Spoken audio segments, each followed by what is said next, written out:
And now, the moment you've all been waiting for.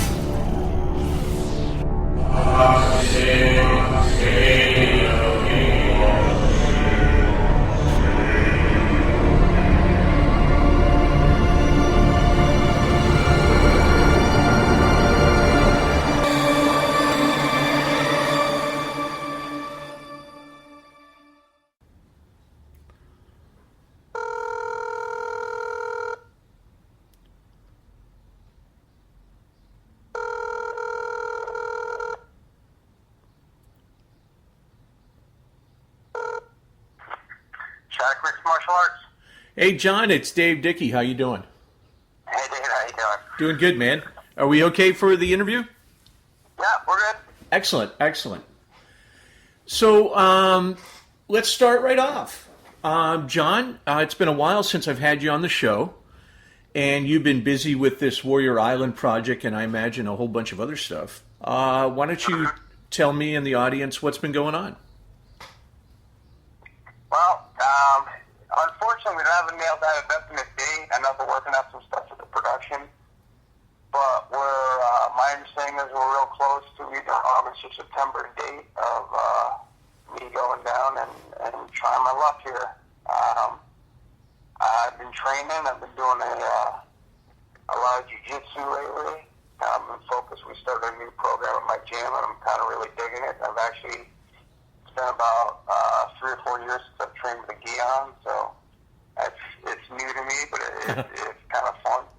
You know, and just keeping up my regular striking and the basics, but I think the biggest thing I really want to work on is my ground game, and that's kind of what I'm focusing on right now.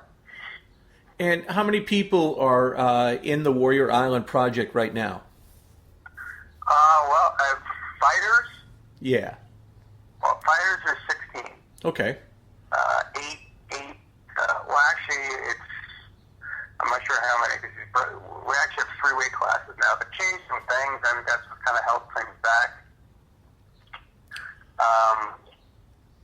You say change some things. Lightweights, and then heavyweights. Now it's lightweights, middleweights, and heavyweights. So we've got 3 different weight classes. Oh, okay. And how is that different than before?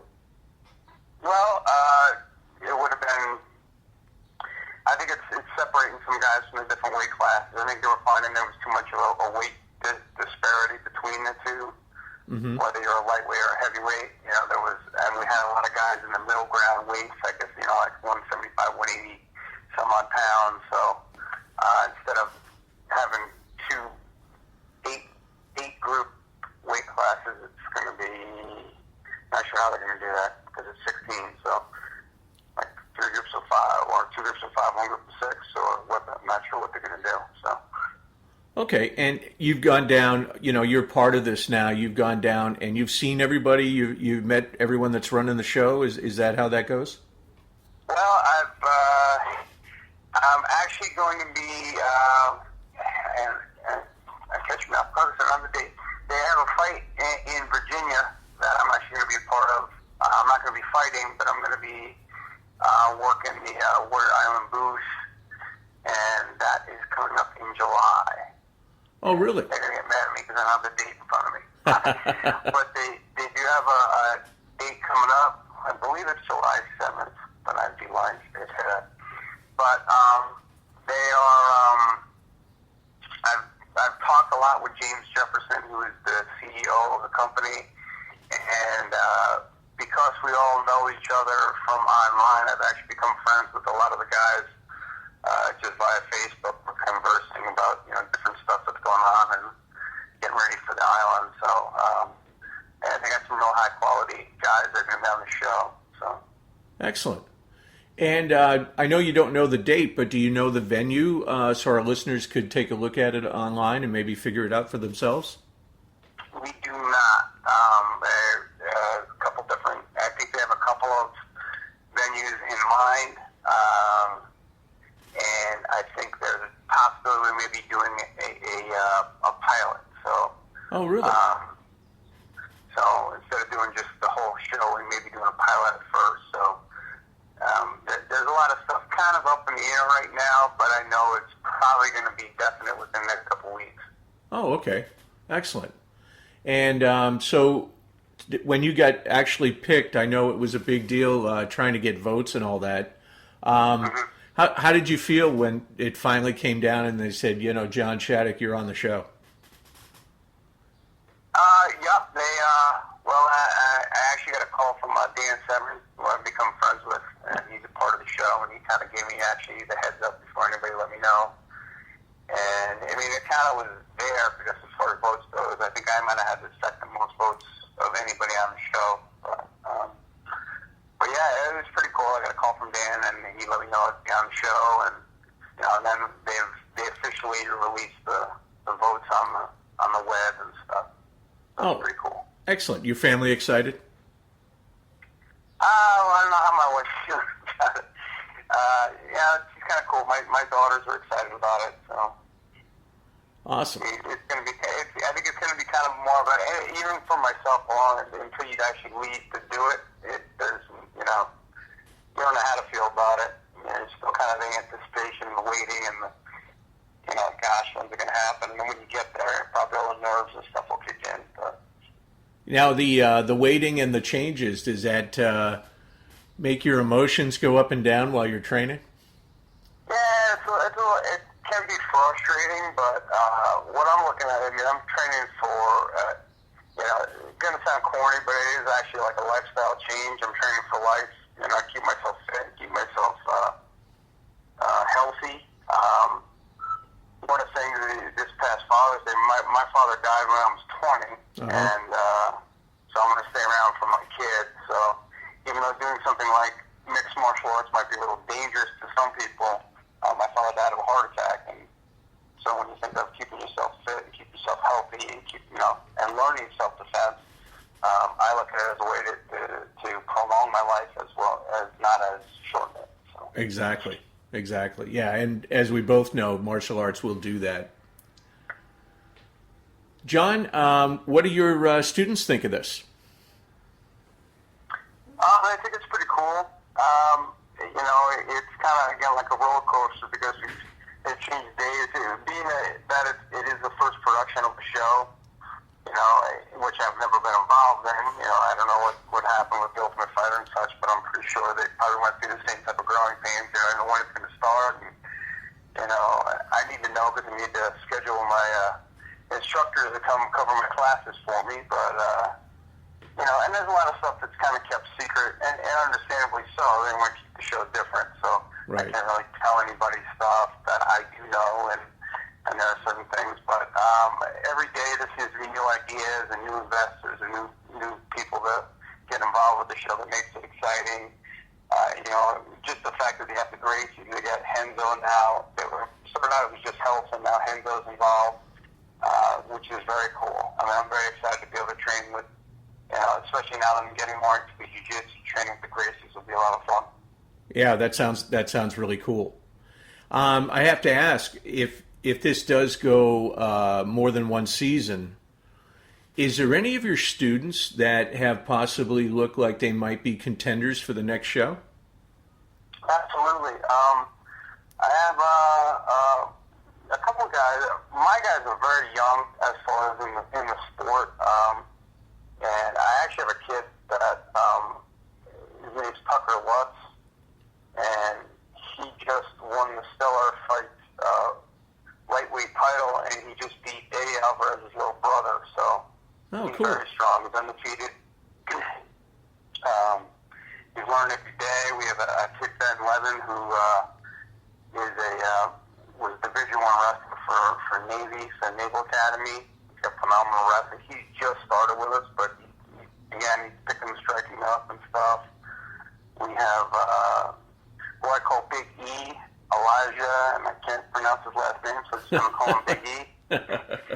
He was our heavyweight, but he's dropping down to 205. I mean, he started out, he was my size, and now he's getting his weight down, and he's tough. He's 2-1, and he's up and coming. They had a couple other guys that are kind of in the background that may come up. We have a kid, Sam Bertato, who just took second in the BJJ tournament. He's picking up the jiu-jitsu like crazy, and now he wants to get in the cage. So, Oh, cool. like I said, my guys, the most fights my guys had is Tucker has 4, and the rest of the guys have less than that. So I have nobody that has a multitude of fights, but who knows? And the biggest thing for me is I want to try the whole system out first before I have any of my guys get involved. So I want to make sure that it follows through with what it's all about. And from talking with James and those guys, I think it's going to be a good production. So Right. When you're training your guys, what's the most important thing that you try to impart to them as a lifestyle change? Because we know martial arts really is. The most important thing is conditioning and that they're responsible for it. We do a lot of conditioning in our classes, but we're starting to try and back away from it because it's kind of almost a waste of their money if I'm sitting there, making them run laps and making them do push-ups and sit-ups and stuff when I could be teaching them techniques and stuff. So if they can become responsible for their conditioning, then when it comes time to come in to the gym, we can spend a lot more time going over technique and teaching, which is real important. I think you still want to build some conditioning because it's harder, as you know, it's harder to do something when you got somebody barking up your butt than if you're on your own. It's a little bit easier to slack off, but the guys do a lot more of the conditioning at home. It's easier for us to train them, and then it makes them do much better in the cage. Exactly. Yeah, a lot of schools, they spend half the hour or 2 hours on conditioning and then the rest on technique. What would you say to kids that are listening? Because we do have a younger audience as well as adults. What would be maybe 2 or 3 things that you could impart to them if they were sitting here listening and saying, hey, I want to be like John, or I want to be on Warrior Island, or I want to get in the cage? What would be your advice to them? Learn as much as you can of all the styles that you can. And I would even say that no style is not worth learning. You've got Lyoto Machida who's karate, which I would never have thought of years ago that would be a formidable style in MMA. Jiu-Jitsu, gosh, I wish I started this when I was young. I started doing Jiu-Jitsu when I was 39 years old. And I wish I had started when I was a kid. Judo, I wish I'd done that. I would learn as many styles as you can. I would impart yourself to train with as many masters as you can at a young age.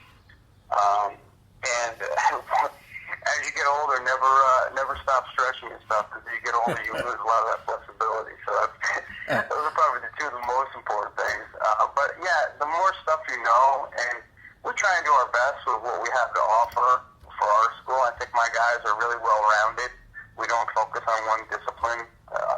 Some schools that I know, it's a Kempo school or it's a jiu-jitsu school, and they do some boxing and some kickboxing. We try and do every night a different night, and you're trying to teach a different discipline every night, so that the guys, when they get in there, they're not a one-trick pony. They have something to fall back on in case, because there's always going to be somebody that's a better wrestler. There's always going to be somebody that's a better boxer or kickboxer. There's going to be somebody that's got better jiu-jitsu, so you better have something else to fall back on. Exactly. Now that you're officially on the show and they've picked all 16 contestants, what are the various styles of fighting that are involved here? In my case, it looks like a lot of Thai boxers, which isn't my forte. So, but I can pick it to negate that because I have strong boxing. I do have some kickboxing and wrestling, and now I've really been focusing on jiu-jitsu. So my goal is to kind of stay inside the feet and box and get them to the ground. But a lot of these guys have really strong, like the Dutch kind of kickboxing, the real tough style. So, that's a mean style. There's some guys in there that have very strong jiu-jitsu as well. So I think those are the 2 of the main styles. I think a lot of people are going for the Thai boxing because, you got hands and feet and elbows. You got everything. Right. It's a pretty deadly style. So. What makes the Dutch style so tough? I'd be lying to you if I could tell you. It just I've watched it, and the guys. It's a rougher style. I think it's more suited for MMA. Overeem is one of the guys that has the Dutch style. Oh. Very strong, very very solid with that. I think the boxing is better. I would say. I think if you watch the traditional Thai guys over in Thailand, the hands aren't very good, which it took the Americans a while. Once they figured it out, Americans started to go over there and win. They're mainly focused on the kicking and the elbows and the knees, which are very strong. But I think you need the Americanized boxing in there as well. If you combine all of it, you've got a real deadly style. Yeah, definitely. And any karate guys that are getting involved in this? I do know one of the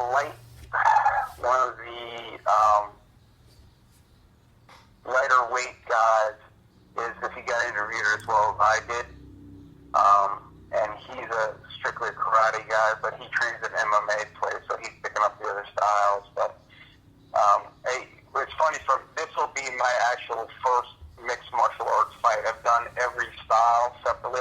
I've wrestled for 12 years. I've boxed for 8. I've done a kickboxing match. I've done jiu-jitsu tournaments, but I've never done it all as a combination. That's kind of one of the things. They were interviewing me, and they were interviewing a kid that I'd be lying if I could remember. I think he was Tang Sudo or a different style like that.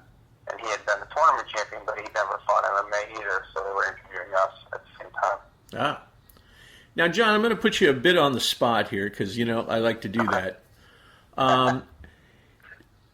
You don't have to name their names, but is there one person that you hope you don't have to fight and one person you are anxious to fight on the show? There is, I wouldn't say I don't want to have to fight him. I'm going to say he's going to be the toughest opponent, and that would be Neil Grove. They call him the Goliath. He's just a monster.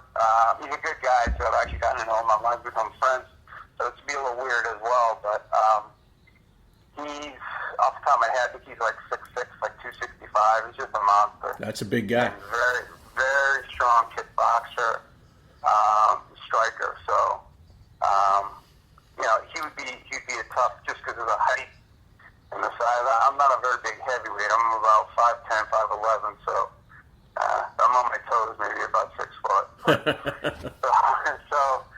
so he would be the one.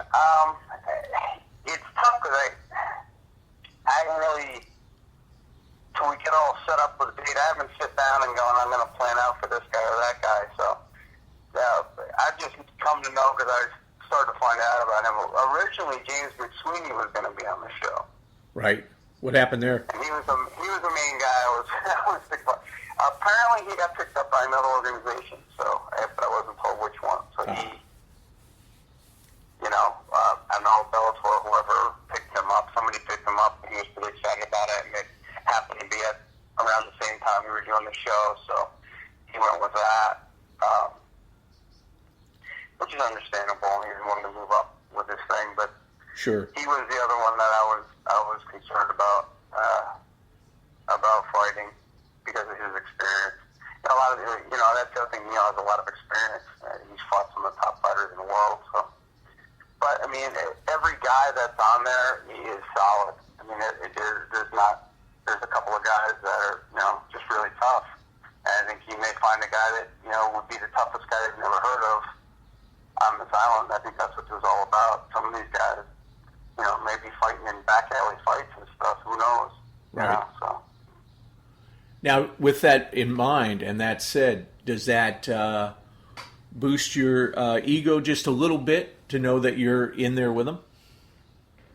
Yeah, well, my thing is I'm looking forward to the experience. It's going to sound kind of crazy, I guess, but I'm looking forward to. I've always kind of had that. Can I hang with the big dogs? And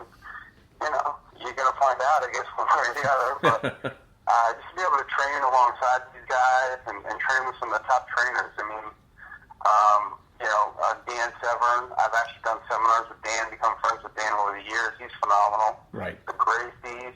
You've got Master Ron Van Cleef, who's going to teach Kung Fu.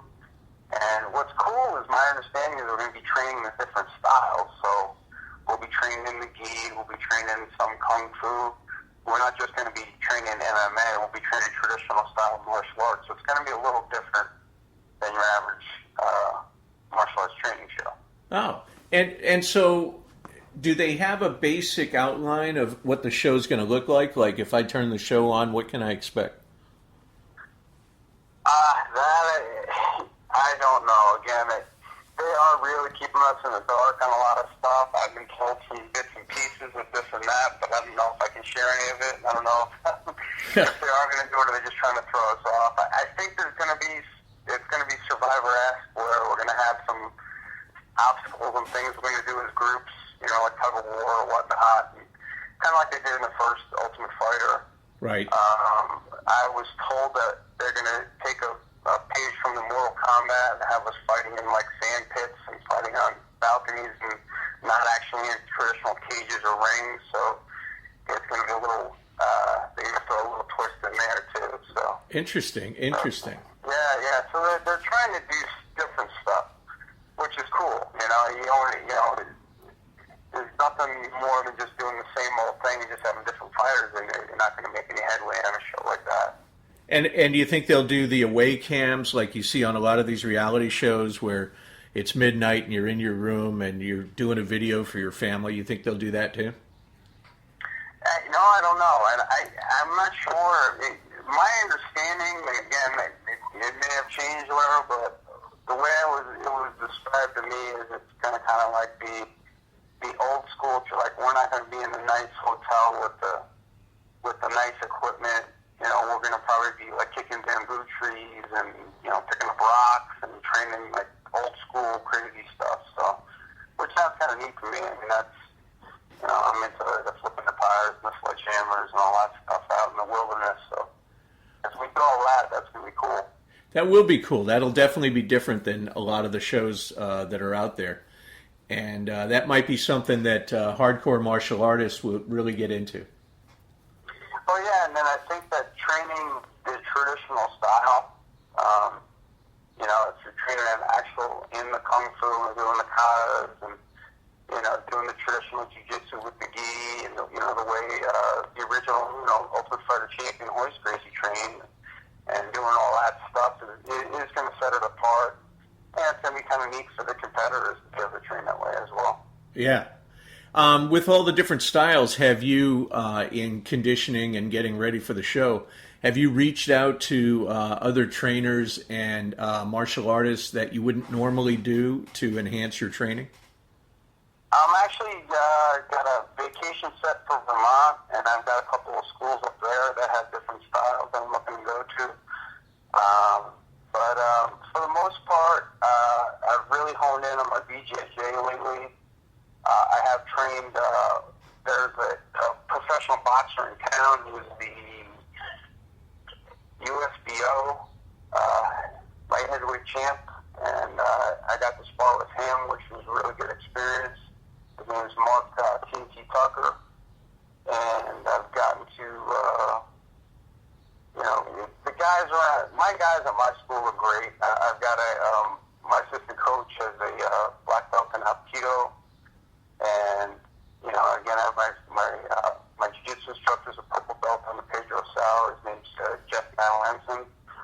So I've got some great instruction right there at the gym. But when I go up north, I'm going to find some friends up there. I also have my good friend Kamal Shelarus is going to be coming down doing a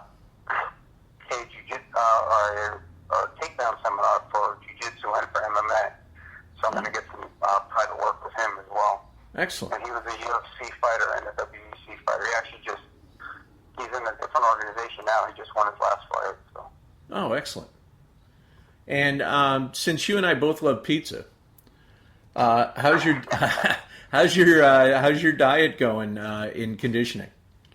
I'm on the Roy Nelson diet right now. Are we going to get to see you rub your belly when you win a fight? This is the worst season for that. Or the fact that, like I said, it's kind of up and down with the dates. This is the worst time because there's a lot of birthdays and we have family up, and so. But you know what? I don't worry about it. I'm heavy for a reason. I like being heavy. I don't. You know, if I cut down too much or I tried to die right now, I'd probably die. So I eat pretty well. I eat a lot better than I used to since I started training for this. But, you know, do I eat pizza? Sure. Do I eat steak? Sure. I mean, I've looked at it. I was trying to do the vegan diet. That wasn't working. I said, you know what? I'm just going to go in as is. So I'd rather go in bigger, you know, about 250. I don't want to be in it down lean at like 220 and then go against, you know, the big guys who are 260, 270 get crushed. So. That's true. That's true.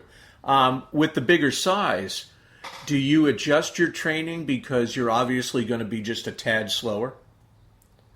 Well, I'm adjusting the training due to my age, and it's been one of the hardest lessons to learn.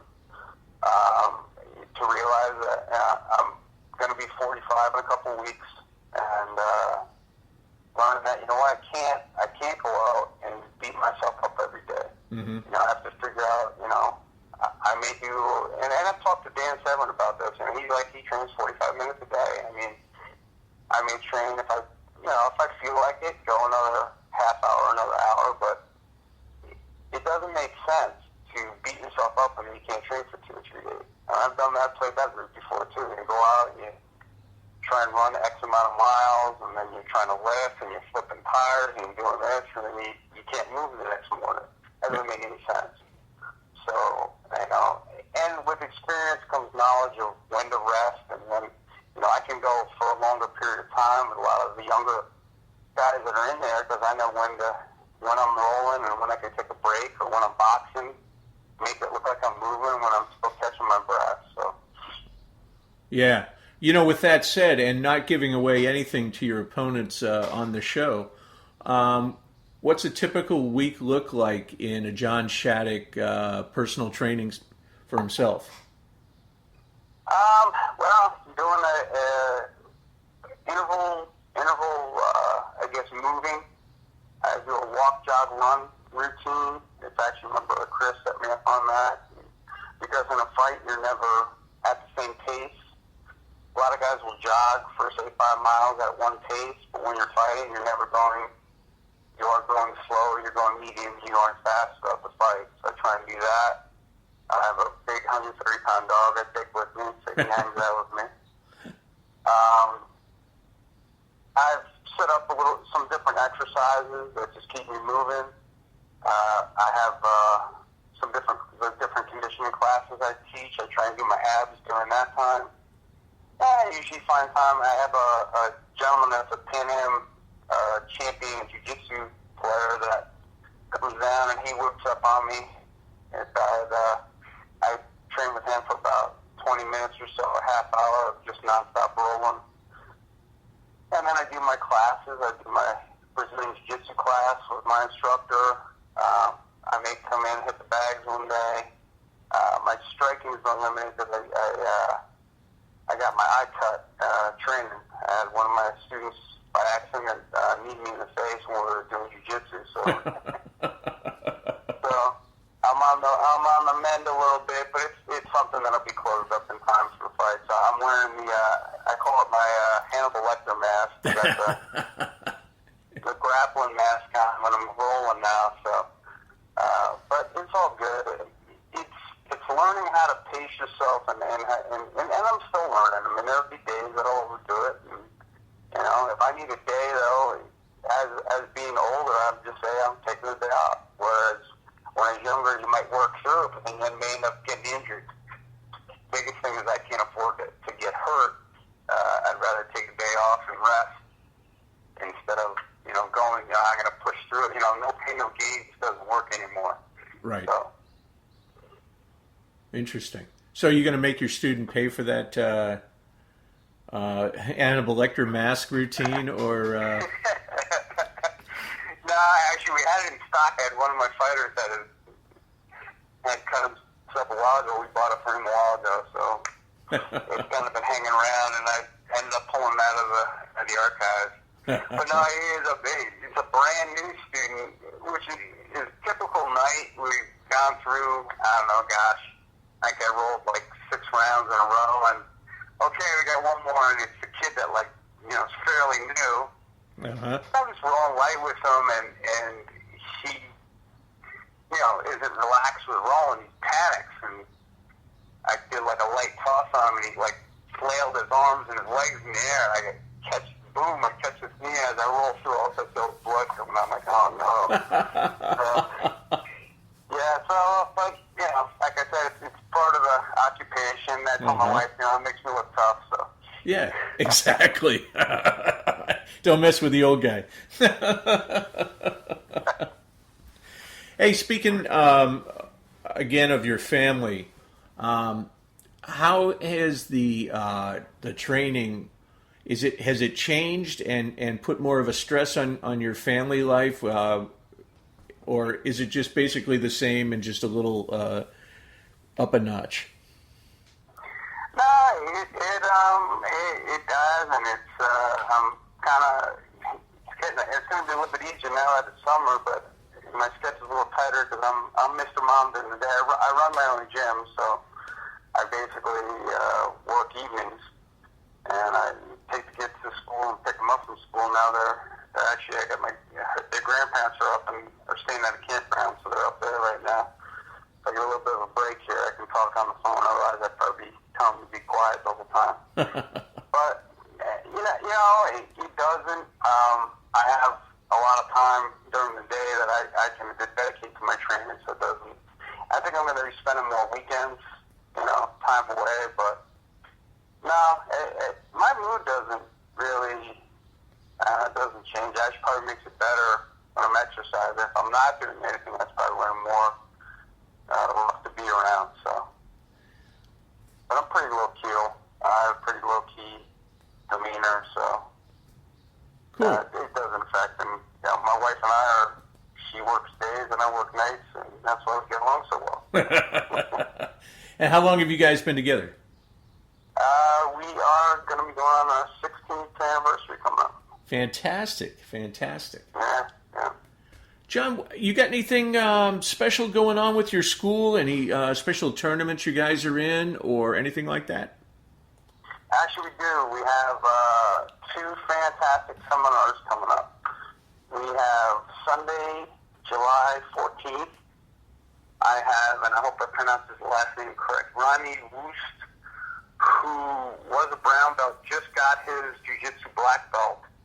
He is a world champion, and he's actually the cool thing. The reason I booked him is he's either my age or he's right around my age, in his mid to late 40s, and he's about my weight. So I was curious to see how this guy moves and how he trains. So he's coming down to my school, and that's going to be July 14th, and we're pretty excited about that. And that's only going to be $40, which is a real discount for that. He's going to do gi takedowns and no gi takedowns and other submissions and whatnot. So that's going to be a great seminar. And then on July 28th, another Sunday, my good friend Kamal Shalarus is going to be coming up, and he's going to be doing a takedown seminar as well. So that's one of the things I want to work on is my takedown. So I got these guys coming up. It's one of the good things of having your own school. You get to kind of design the curriculum for the week. So Exactly. And how can our listeners find out about these seminars and come down and attend? Well, love to have people join. I'm pretty much all over social media. So Facebook would be John Shaddock. Twitter, I am Bones Shaddock. LinkedIn, I think I'm John Shaddock or Shaddock MMA. And I am on Google Plus as John Shaddock. So I post on everything, or they can go to the main website. It's ShaddockMMA.com, which I just got done by Apocalypse MMA. They redid my website. It's fantastic. So, and come in. Also, if I could mention a couple of my sponsors that have really helped me out as of late. Sure. Muscle Century is for the guys out there that are in the far set of 30 mean, I've got a couple of great tricks that I do. One is a supplement called Muscle Century. Helps you as a pre-workout. I also have another company called Slots, and they make a product called Leap. That is a pre-workout drink as well. And then if you've heard of the infamous deer antler spray that Ray Lewis took, well, that's what Slots does as well. And it helps you out with the recovery. And then I have another company, IGY, which makes a protein powder that you add to your protein powder that helps it to absorb easier, and it really helps with recovery. Just one of the things I found, especially as I've gotten older, is my recovery is horrible. So I'm taking this stuff, and it seems to keep me training every day. So little tips and hints, and anybody has any questions can hit me up on either Facebook or Twitter or wherever, and I can give you the information on that stuff as well. Excellent. And John, I have to ask before we go, it's a new thing I'm going to start doing in the interviews at the end. If you could name one person, and only one, who you would say you would credit for being where you are right now in the martial arts world, who would that be?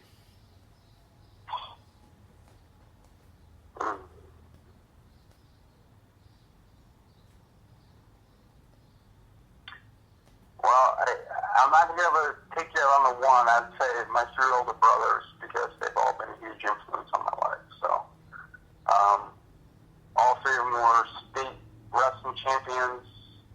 Two of them were Golden Gloves champions. One of them trained with the Olympians at the Olympic camp in boxing. And we all did Aikido together. And a couple of us did Shorin karate together. So throughout my life, I'm the youngest. So I had three older brothers that we started wrestling at I started wrestling at age 3. We had mats in our garage, and wherever we kind of got in the Golden Gloves boxing together, we've done everything together. I'm actually the only one that does jiu-jitsu though, so I have a little bit up on them, but and I'm bigger than most of them now, so it's kind of funny. But yeah, it would be my brothers. Would probably be my biggest influence. As far as a fighter in general, I'm a huge fan of Muhammad Ali. I think both inside and outside of the ring, he did some really neat things, and he's one of the icons that with boxing that I try to emulate. Excellent. Excellent. Well, John, I want to thank you for your time today. I know we've been trying to get together here for a while, and things haven't worked out quite right. But I'm glad we got to spend some time today. And what's the next step here in John Shaddock's life after Warrior Island? My next step is I am currently a white belt in Brazilian Jiu-Jitsu. Even though I've done other styles of Jiu-Jitsu and had different rankings, but the Brazilian Jiu-Jitsu, I'm a white belt, and I said when this show is over, I am going to pursue grappling tournaments.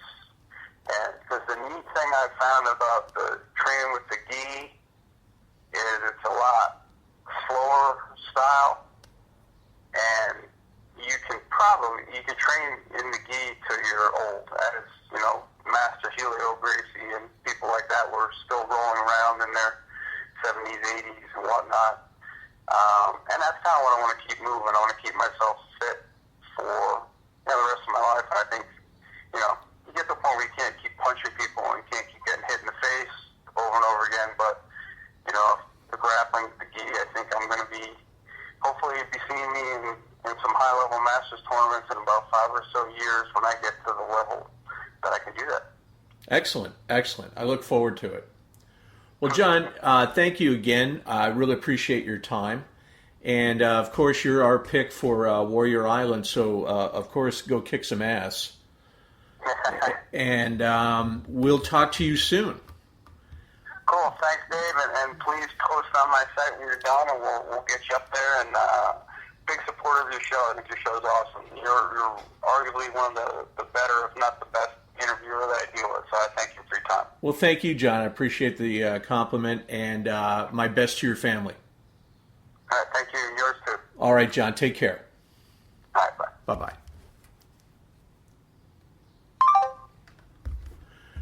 Well, there you have it, ladies and gentlemen. Directly from Maryland, John Shaddock on the phone with us, and we'll be looking for more from him. He's our regular, and he's our guy. We're going to have a few more people on from the show, it looks like. We're in negotiations with that right now. So I hope you enjoyed this interview with John.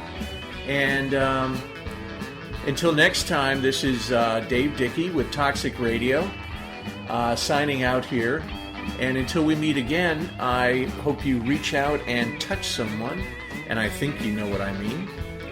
Until then, kids, see ya.